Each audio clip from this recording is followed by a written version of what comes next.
ઉપર કોઈ નહીં પાંચ વિષયોમાં પાંચ વિષય એટલે ઓખ જ્ઞાનેન્દ્રિયથી જોવું,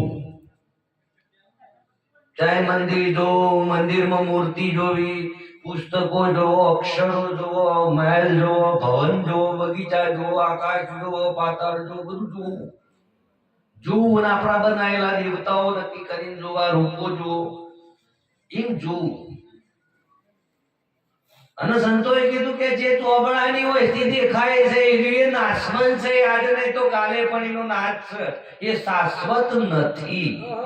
અને એની અંદર જીવાત્મા એટલો બધો લોભાઈ દીધો છે કે કોને આવું કરી, હું આવું કરી નાખું, કરતો કરતો પૂરા શ્વાસ જે કરવાનું છે રહી જાય છે. બીજું બીજું ગોઠવ્યું, બીજું કાન એવો ગોઠવ્યો છે, એની અંદર શબ્દ, રામાયણ વાપરો, ગીતા વાપરો, બાઇબલ વાપરો, કે તમે કથા વાપરો, કે ભજન વાપરો, કે ગાયો વાપરો, કે નિંદ્યા વાપરો, પણ આખું જીવન જન્મ્યા ત્યાં તાર બધી બોલો બાંધું જ વાપર્યું, મોય વાપર્યું, એક શબ્દે મોય વાપર્યો. જન્મ્યા ત્યાં તાર બધી વર્ષેથી બહાર જોયું, કોઈ મોય દેખાણું ના. ગંધ સૂંઘવું એટલે કોઈ પણ સુગંધ એ નાક દ્વારા, એની અંદર હારા હારા સુવાસમાં હારી હારી બધી કોઈ સુવાસ, કોઈ પણ પ્રકારની ગંધ બહાર નહીં, બહારથી જ આવે ગંધ, અંદર નહીં, પણ અંદર ફૂલ ખીલેલું, એની સુવાસ પણ છે, એનું રૂપ પણ છે. એક ચોપડી, આ ચોપડી એવી મૂકી છે કે સ્પર્શ, એકબીજાનો સ્પર્શ ના એકબીજાનો સ્પર્શ, એની અંદર સંસાર સમાજ ચાલે, સ્પર્શ કરવો ચોપડીના સ્પર્શમાં, એકબીજાનું ટચિંગ, અડવું, ચોપડું અડવું એકબીજાને, એની અંદર આખું જગત જીવાત્મા ભૂલો પડેલો છે. બધે ચોપડું છે, ગંધા બે દાડા જો અહીંથી ખસી જો તો બે દાડે તો ગંદી મારો, ગંધ મારો રવાય ને એને વાત કરી, એને સ્પર્શ કરવા, બીજું કોઈ નહીં, એમાં ખાલી સ્પર્શ. શબ્દ, સ્પર્શ, રૂપ અને રસ અને ગંધ, આ પોચે પોચ વિષયો માં દરેક જીવાત્મા જન્મ તે મરતો સુધી આ પાંચ વિષયો સિવાય સત્તાની ખબર પડતી. संतों कीधु के तीन त्रिवेणी के घाट बीच फूल सोहम का खिलिया, वह है धर्म का बैठना, सोचकर जग भूलिया. त्रिवेणी ना वच्चो सोहम नु फूल खिलेलू, त्रिवेणी कने कहेवाय. ત્રણ નદીઓ ભેગી હોય ને ત્રિવેણી કહેવાય. આપણી અંદર ઓખમાં ત્રણ કલર, સફેદ, લીલો ને કાળો. બાર ગંગાજી નદીમાં જો એટલે સફેદ પાણી દેખાય, બરફ સફેદ એકદમ વ્હાઈટ, ગંગા નદી. જમના નદીમાં મય પાણી ઉઠાવો એટલે લીલું પાણી. જોયું છે આ બધું કેનાલોમાં, એ પાણી લીલું. આના બે પાણી જે જગ્યાએ ભેગો થઈ કે કાળો ધરો પડ કાળો. તો કે આ કાયામાં પ્રગટ ગંગા સીધ ફરો છો પગપાળા, આ ગંગામાં તમે હરદમ લાઈ જો. જ્યાં વશો બંધ કરી ગંગાના ઘાટમાં બેહો ને હરદમ દરેક શ્વાસ ચલાવો, એટલે श्वासाची कर सुमिरनी कर अजंपा को जा, परम तत्व को ज्ञान पर सोहंग आपो आप. सोहम दारो પોતાનું આત્માનું નિજ નામ છે. નિજ એટલે પોતે, નિજ નામ પોતાનું નામ છું. સોહમ ઉલટ હંસો ભયો, उलट घर देख अपना बंदा, जगत है सब रहन का सपना. आज आगर जो નીકળ્યા છીએ સપનું છે એમાં પાછા વળી તો મોય મોય. એટલે કીધું સંતોએ કે નાભી કમર में नाव चलत है सीध परोसो पग एक ये नाव में हरदम બેહી જો તો જ પાર ઉતરાય, બાકી બીજા કોઈ નાવડામાં બેહવા જાય ભરીને આયા નહીં અને કોઈ પત્તોય લાગવાનું નહીં ભવિષ્યમાં. અને સંતોએ બતાવ્યું પ્રમાણે આપણે એમાં બેહવાનું છે, એમાં હેડવાનું છે કે આ કાયામાં નાવ બુદ્ધિ સમુદ્ર, પણ કયા સમુદ્રની વાત કરી કે 7 સમુદ્ર છે. આપણા ગગન મંડળમાં 7 સમુદ્ર છે, એમાં એક સમુદ્ર એવો છે કે 7 સમુદ્ર દેતા હિલોળા 900 નદીઓ ઘેરી કોરે મોરે કે ખારો રત્નાગર અને વચ્ચો વચ્ચ મૃત મિલે. એને કહેવાય બંકના, એને કહેવાય 10મો દ્વાર, એને કહેવાય નાભી કમર. બધું એના બાળ બીજી કોઈ જગ્યાએ ના હોય, બધું જુદું જુદું ના હોય. એટલે સંતોએ એટલી વાત કરી કે ઉન ઘર કી કોઈ શાન સમજાઓ બ્રહ્મ કહો સે આયા.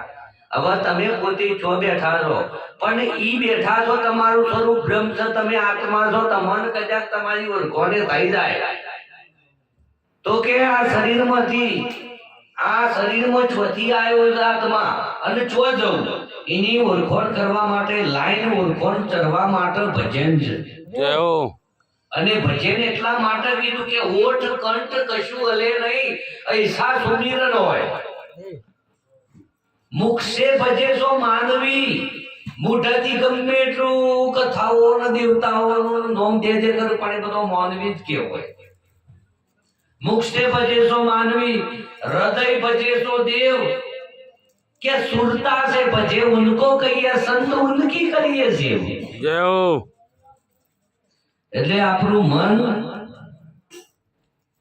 જો સુધી નહીં મોન કના ખરેખર આ એક 84 નો ફેરો છે, એમાંથી બચવા માટે આપણા પાસેના દાવ છે.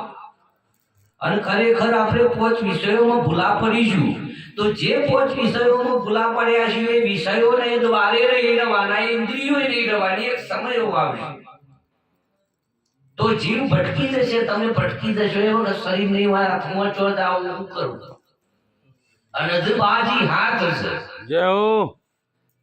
એટલે ગમે ત્યારે ગમે ત્યાં જન્મી, ગમે ત્યારે ગમે ત્યાં મરી જવા માટે મોણાનો જન્મ નહીં મળ્યો. કોક કરીને જો, કોક કરીને જો, તમે કોક ને કોક કરો કે જેનાથી મોણો જન્મનો આપણો આયો સાર્થક થાય. કોઈ 100% ના થાય તો 80-70% થાય, હું ખોટું. પણ તમે કે છોડો બનાવટી વાતો, આવું મારા પ્રભુને નહીં પોહાતું, એટલે બનાવટી વાતો છોડી દઈ. અને સંતોએ કીધું છે કે ઢીંગલા રમત નહીં રમણા, સાધુભાઈ ઢીંગલા રમત નહીં રમણા. કોઈ સંત દેખીને નમણા, સાધુભાઈ ઢીંગલા રમત નહીં રમણા. કે ડાબી બાજુ કે ચંદ્ર ચાલે છે, ભણ ચાલે છે જમણા, આ બે ભીગી મળે તો એને કહીએ સુખમણા. સાધુભાઈ ઢીંગલા રમત નહીં રમણા. આ બે નકોરોમાં હરખો પવન ના ચાલે, અને હરખો ચાલે આ નાળીમાં ચાલતો હોય, ડાબી બાજુ ચાલતો, ડાબીમાંથી જમણી બાજુ જવાની તૈયારી હોય, અને બેમાં વિલોવિલ થોડી ક્ષણો માટે થાય, એ વખત તમારી અંદર ઉપર બે ઓખોના બંધ કરો. એટલે જેટલા તમે બેઠા છો તમારા આગળ દ્વાર ખુલ્લો ભૂલ પર, જેને કહેવાય બંકનાર. અને તો થાય બંકનારમાં પ્રકાશ હોય કે બંકનારના નાવનગરમાં નૂર ધરે અપરંપાર નૂર ભરેલું, કે કરોડો સૂર્ય શરમાવે એસા નૂર ભર્યા. તમારું પોતાનું સ્વરૂપ તમે જોઈ લો, નહીં જો તો કોઈનું કોઈ જવાનું નહીં. પણ જ્યારે જન્મો વારંવાર અલગ અલગ યોનિઓમાં, અલગ અલગ અવતારોમાં ભટકવું પડશે, એટલે જીવાત્માનું બહુ અસંખ્ય જન્મો લાગી જશે તો માણસનો ફેર જન્મ લેવા માટે. અને દાવ આવી ગયો છે, આયા છીએ મન તમે પૂરું કરવાનું ગોઠવો. નથી એવું ના સમજો કે આપણે મોણા થઈ તો આપણા હાથમાં છે બધું ને આપણે મન ફાવે કરીએ, એવું નહીં. એટલે કોઈનું જોર ચાલ્યું નહીં, મોત આગળ દરેકનું મૃત્યુનો સમય આવશે. એ સમય આવે ના પહેલો તમે એવા ઘરમાં દાખલ કરો થઈ જાય એવું ઘર ખોરી કાઢો કે અધરે અમર ઘર પાયા, સાધુભાઈ અધર અમર ઘર પાયા, એવા અધર અમર ઘરની ઓળખાણ કરી લે કે જો કદી જન્મમાં મરવાનું આવતું નથી, જો જન્મ આવતા નથી, જો આવો ફંદો જ નહીં. પણ એ જો જન્મ ફેર ના લેવો હોય તો આપણું શરીર જેનાથી બન્યું બીજમાંથી બન્યું, આ શરીર આમાંથી બને બીજમાંથી, તો એ બીજને તમે બાળી દો, એ બીજને તમે બાળો, અગ્નિમાં સળગાઈ દો, બીજ હરગી જાય એટલે કોઈ દાડો ઉગશે નહીં. એટલે બીજને હરગાવવા માટે સંતોએ છોડ બતાવી કે ऐसी आग लगी गगन में भारी, ऐसी आग लगी गगन में भारी, ब्रह्मा जल गया, विष्णु जल गया, शंकर जटाधारी, ऐसी आग लगी गगन में भारी.